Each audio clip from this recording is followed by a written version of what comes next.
ఎకరం పొలం ఎండిందా? మరి ఇవాళ ఏం బీమారి వచ్చింది? ఈ బీమారి ఇట్లనే ఉండానా? మళ్ళా తెలంగాణ ఆత్మహత్యలు రావన్నా? మేము ఏం చేసినా ఒక పథకం ప్రకారం చేసినాం, ఒక సిస్టమ్ ప్రకారం చేసినాం. తెలంగాణలో వ్యవసాయ స్థిరీకరణ జరగాలని వ్యవసాయ పాలసీ పెట్టుకున్నాం. నాకు ఎవరు దరఖాస్తు చేయలే, దండం పెట్టలే, ఎవరు ధర్నా చేయలే. రైతు బంధు తెచ్చినాం. దేశంలో ఏ రైతు నాయకుడు తేలే. చరణ్ సింగ్, దేవిలాలు, మహారాష్ట్రలో వసంత్ దాదా పాటిల్, చాలామంది రైతు బిడ్డలు ముఖ్యమంత్రులు అయినారు. కానీ వాళ్ళు ఎవరు పెట్టలే. ఇండియాలోనే మొట్టమొదటిసారిగా రైతు బంధు అనే పథకం పేరు పెట్టి స్టార్ట్ చేసిందే కేసీఆర్ ప్రభుత్వం కాదా? మీరు ఆలోచించాలని నేను కోరుతా ఉన్నా. రైతు బీమా, రైతు చచ్చిపోతే అడిగే దిక్కు లేకుండే. రైతు గుంట భూమిన రైతు చనిపోయినా 5 లక్షల రూపాయల బీమా తెచ్చిపెట్టినాం. ఇలా దాని గురించి వివరం లేదు. ఏ విధంగా పరిశ్రమలు వచ్చినాయి, ఏ విధంగా ఐటీ వచ్చింది, ఏ విధంగా రాష్ట్ర జిఎస్డిపి పెరిగింది, ఏ విధంగా రాష్ట్ర పర్ క్యాపిటా పెరిగింది. దయచేసి కరీంనగర్ మేధావులు, తెలంగాణ ప్రజలు తమ పార్లమెంట్లో ఓటేసే ముందు ఈ విషయాలన్నీ కూడా ఆలోచన చేయాలి. మీ అందరినీ కూడా నేను కోరేది ఒకటే. నేను పెద్ద లంబా చెవుడా గంటసేపు మాట్లాడా, మీరన్నీ చూస్తున్నారు. ప్రతిదానికి మీరే సాక్షులు. కేసీఆర్ నాడు ఎట్లా పచ్చని పొలాలుండే, ఎట్లా 24 గంటల కరెంటు ఉండే, ఇలా ఇంత మాయలమే ఎట్లా మాయమైనాయి, ఎందుకు మాయమైనాయి? ఈ అసమర్థ కాంగ్రెస్ పాలకులు బోగస్ మాటలు చెప్పిండ్రు. రైతులకు బోనస్ ఇస్తామన్నారు. మొన్న వానకాలం పంట బోనస్ ఇచ్చిండ్రా? ఇప్పుడు యాసంగి గురించి ఇస్తామని చెప్తున్నారా? అంటే బోనస్ బోగస్ అయిపోయింది. ఈ విధంగా అనేక విషయాలలో పదవికి ఇప్పుడే వచ్చినాం కదా, ఇప్పుడే అబద్ధం ఎట్లా ఆడితే ఎట్లా అనే ఇది కూడా లేకుండా అడ్డగోలుగా మాట్లాడుకుంటూ, నానా బూతులు మాట్లాడుకుంటూ, ఒకటే రకంగా కేసీఆర్ మీద ఏడ్చుకుంటూ వాళ్ళు పనిచేస్తూ ఉన్నారు. మీరు చూస్తూ ఉన్నారు. కాళేశ్వరం ప్రాజెక్ట్, దానిలో మేడిగడ్డ బ్యారేజు 100 కాంపోనెంట్లలో అదొక చిన్న కాంపోనెంట్. దాంట్లో కొంచెం ఇసుక జారి 2 పిల్లర్లు కుంగినాయి. అదేందో ప్రళయం బద్దలైనట్టు, దేశమే కొట్టుకపోయినట్టు. నేను 2-3 రోజుల తర్వాత టీవీలో కూర్చుంటున్నా, ప్రతి ఇంటికి చేరుకొని చెప్తా కాళేశ్వరం సంగతి ఏందో, ఎందుకు గట్టినమో. కాళేశ్వరం పుణ్యమే కదా ఎంత బ్రహ్మాండంగా ఈ జిల్లాలో నీళ్ళు వచ్చినాయి. ఏ విధంగా మిడ్ మానేరు ఎల్ఎండి నిండి ఉంటుండే, ఏ విధంగా చెరువులు చెక్ డ్యాములు మత్తళ్ళు దుంకుతుండే. చాలా దుఃఖం కలుగుతూ ఉంది మనసుకు. నా కండ్ల ముందే ఇంత తొందరలోనే ఈ కరెంటు మాయం కావడం, రైతులు కళ్ళలో నీళ్లు పెట్టుకోవడం, సోషల్ మీడియాలో చూస్తూ ఉంటే అనేక చోట్ల రైతులు పొలాలు కాలబెడతా ఉన్నారు, గొర్రెలను మేపుతా ఉన్నారు, గొడ్లను మేపుతా ఉన్నారు. వాళ్ళు అట్లా నాశనం అవుతుంటే కూడా నేను పేగులు మెడలేసుకుంటా, పండబెట్టి తొక్త డైలాగులే తప్ప, రైతు సోదరులారా భయపడకండి. ఒకనాడు ఇదే ఎస్ఆర్ఎస్పీకి నీళ్ళు తక్కువ పడితే సింగూరు డ్యాంలో ఉంటే అక్కడి నుంచి తెచ్చి వరంగల్ దాకా ఇచ్చి కూడా పంటలు కాపాడినాం. సిఆర్ గారు నా పక్కనే ఉన్నారు. ప్రభుత్వం అంటే అట్లా ఉండాలి, దమ్ము ఉండాలి, ధైర్యం ఉండాలి, రైతాంగాన్ని కాపాడాలనే ప్రేమ ఉండాలి. ఆ ప్రేమ ఉంటే, ఆ సోయి ఉంటే ఇవాళ ఈ పరిస్థితి రాకపోవు. ఇంతసేపు కేసీఆర్ని మన బదనాం చేయొచ్చా? మేడిగడ్డ ఈ గడ్డ చెప్పి దమన మన పనులలో ఒక పన్ను వదలవుతుంది. 32 పనులు రాలగొట్టుకుంటామా? మొత్తమే ఊడగొడతామా? ఏ పన్ను అయితే ఊగుతుందో ఆ పన్ను బాగు చేసుకుంటాం, కానీ మొత్తం పనులు అయితే రాలగొట్టుకోం కదా. ఒక 2 పిల్లర్లు, మొత్తం 300 పిల్లర్లు ఉంటాయి కాళేశ్వరంలో. అలా కలిసే నదుల మీద, ఉపనదుల మీద, మెయిన్ గోదావరి మీద 300 పైచిలకు పిల్లర్లు ఉండేటువంటి కాళేశ్వరం ప్రాజెక్టులో 2 పిల్లర్లు కుంగిపోయినాయని, అది భారతదేశమే మునిగిపోతున్నంత బొబ్బ చేసి కేసీఆర్ మీద బదనాం పెట్టాలనే పద్ధతిలో ఇలా చిల్లర రాజకీయం చేస్తూ ఉన్నారు తప్ప, మరి రైతుల మంచినీళ్ళు ఇలా మార్చి 10-12కే ఇట్లా ఉంటే రేపు ఏప్రిల్ మే నెలలో ఏం కావాలి? మన గతి ఏం కాబోతా ఉన్నది? ఏం జరగబోతా ఉంది? అందుకే ఇవాళ మళ్ళీ మీరు తప్పిపోయి, దయచేసి నాయకులు, కార్యకర్తలు మీరందరూ కూడా వినోద్ గారు కోరినట్టు గ్రామాలలో చర్చ పెట్టాలి. ప్రతి బీఆర్ఎస్ కార్యకర్తకు, నాయకులు నేను విజ్ఞప్తి చేస్తా ఉన్నా, ఏ విషయం చూసినా కూడా వీళ్ళ వైఖరి సరి అనే పద్ధతిలో లేదు. ఇప్పుడు వచ్చిన ప్రభుత్వం ఒక అంకుశంలాగా బీఆర్ఎస్ ఉండాలి. బీఆర్ఎస్ బలం తెలంగాణ బలం. ఎందుకంటే బీఆర్ఎస్ తెలంగాణ దళం, తెలంగాణ గలం. శాసనసభలో కానీ పార్లమెంట్లో కానీ అన్ని విధాల ఇటు రాష్ట్రాన్ని కేంద్రాన్ని ఒప్పించి మెడలు వంచి బ్రహ్మాండంగా పని జరిగాయనంటే బీఆర్ఎస్ ఉండాలి. నేను మా ఎమ్మెల్యేలు వస్తే నేను చెప్పిన వాళ్ళు గెలిచిండ్రా 3 నెలల దాకా వాళ్ళని పనిచేయనండి, 4 నెలల దాకా వాళ్ళ వ్యవహారం ఏందో చూద్దాం, మన మీద వాళ్ళకి అధికారం వచ్చిందని ఈర్ష్యపడ్డట్టు అక్కస్తో ఉండొద్దు, మనం వదిలిపెడదాం వాళ్ళను, 4 నెలల తర్వాత కార్యాచరణ మొదలు పెడదామని అన్నాం. ఒక్కటంటే ఒక్క మాట మీద ఖాయం ఉండద్దా?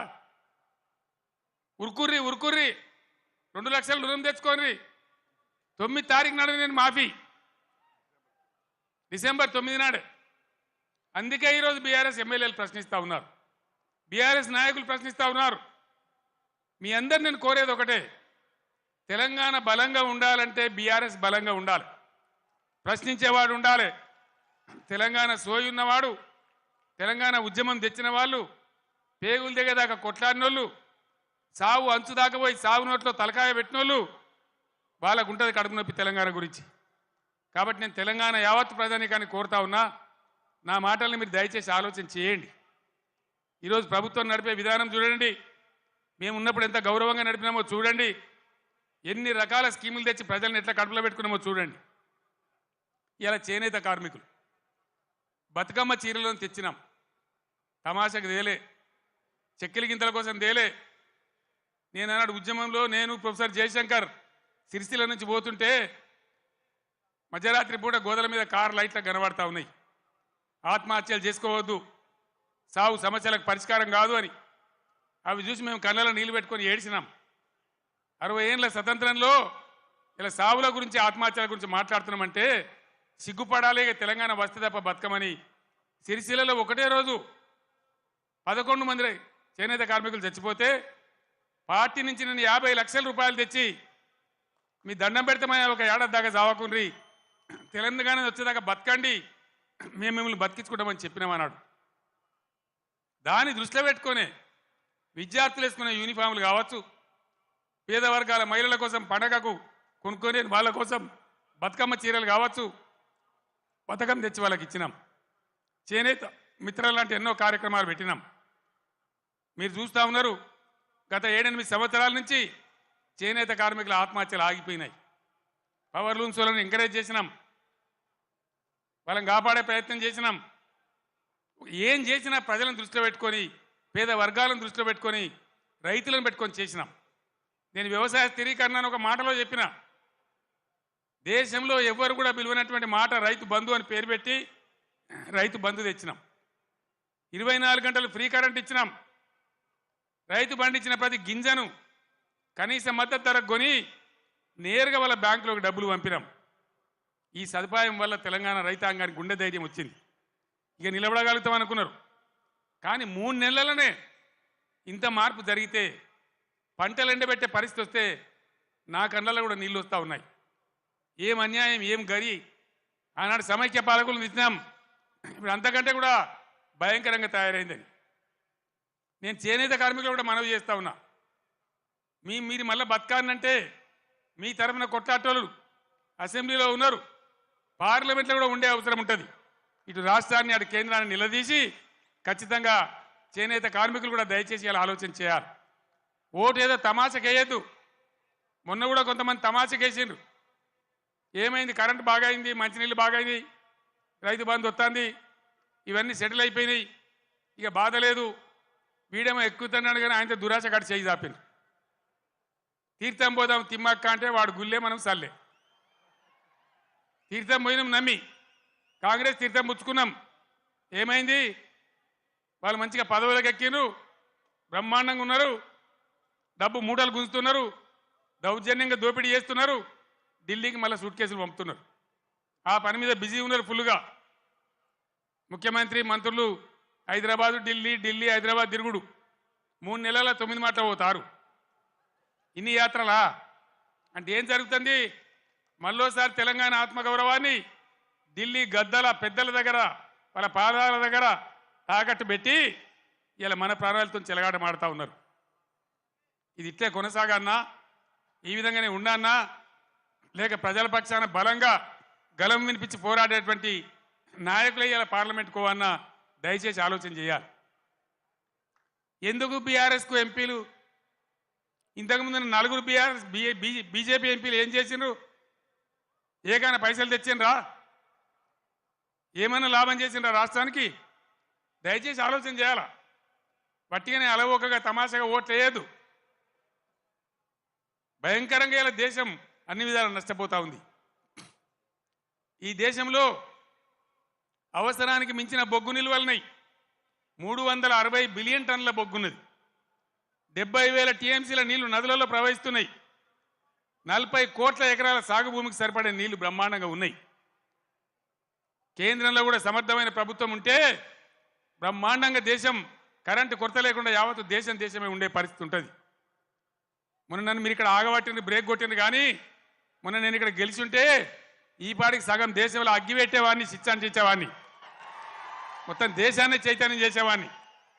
చిన్న దెబ్బ తగిలింది, పర్వాలేదు, ఓర్చుకుందాం, తట్టుకుందాం. మనం ఉద్యమాలు చేసిన వాళ్ళం, ఓకే ఉన్నోళ్ళం, పేగుల దగ్గర కొట్లాడే శక్తి ఉన్నోళ్ళం, ధైర్యం ఉన్నోళ్ళం, ధైర్యంగా ముందుకు పోవాలి.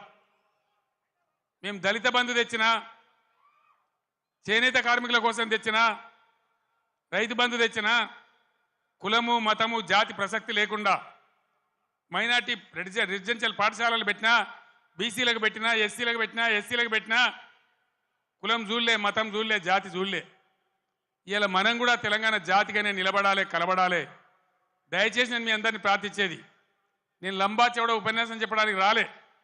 ఒక మెసేజ్, ఒక టేకాఫ్.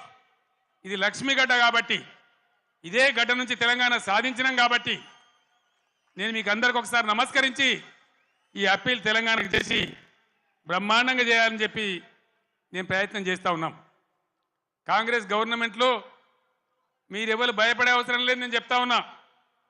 పోలీస్ సోదరులారా మీకు మనవి చేస్తా ఉన్నా, మీరు అనవసరంగా గ్రామాలలో చిచ్చులు పెట్టి సోషల్ మీడియా పోస్టులు పెట్టిన వాళ్ళని కూడా బెదిరిస్తూ ఉన్నారు. ఇది మంచిది కాదు. మీరు చూడండి, ప్రజల స్పందన చూడండి. నేను అడుగుతా ఉన్నా, మీకు పోలీసులకు రాజకీయాలు ఎందుకండి? ఏమక్కర్నాయి మీకు రాజకీయాలు? ఇలా ఎవరికి అధికారం శాశ్వతం? మేము 10 ఏళ్ళు ఉన్నాం ప్రభుత్వంలో, మా మీద కూడా కొన్ని కుక్కలు మొరిగినా కానీ ఏమని పాపాన పడిపోతాడన్నాం. కానీ మేము ఈ దౌర్జన్యాలు చేయలే. మేము ఉన్ననాడు కనుక పోలీసులు ఇయ్యాల చేసే దౌర్జన్యాలు పోలీసుతో చేయిస్తే ఈ కాంగ్రెస్ వాడు ఒక్కడు మిగులునా అసలు ఈ రాష్ట్రంలో? మేము అటుపోలే, ఆ దారి పట్టలే.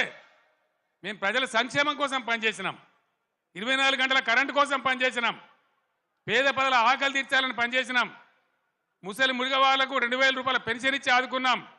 ఎంత చెప్పినామో అంత అమలు చేసి చూపించినాం. ఒకటో అరణో తప్పితే అన్నిటికన్నీ అమలు చేసినాం. 1,70,000 మంది విద్యార్థులకు ఉద్యోగాలు కల్పించినాం. అన్నీ కూడా చేసినాం. సరే, జరిగింది ఏదో జరిగింది.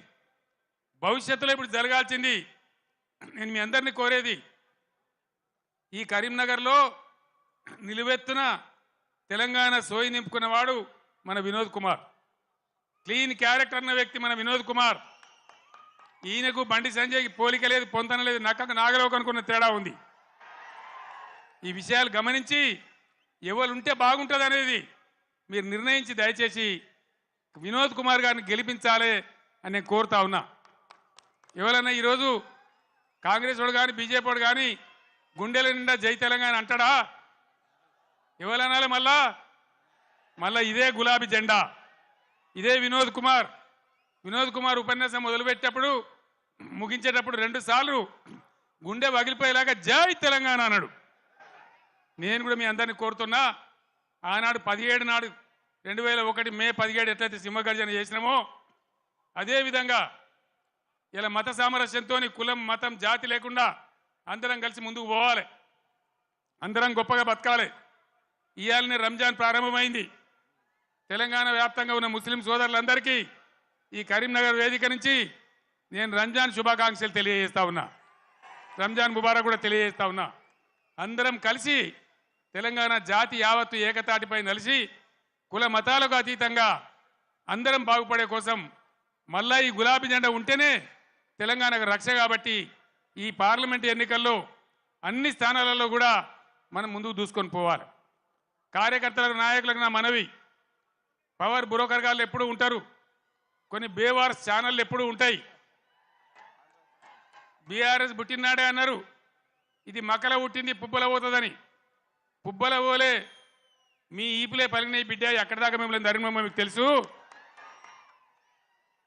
తెలంగాణ ఉన్ననాడు ఉండేదాకా బీఆర్ఎస్ భూమి ఆకాశం ఉన్నన్ని రోజులు ఈ గులాబీ జెండా ఉంటుంది, ఇది ఖాయమని చెప్పి నేను మనవి చేస్తా ఉన్నా.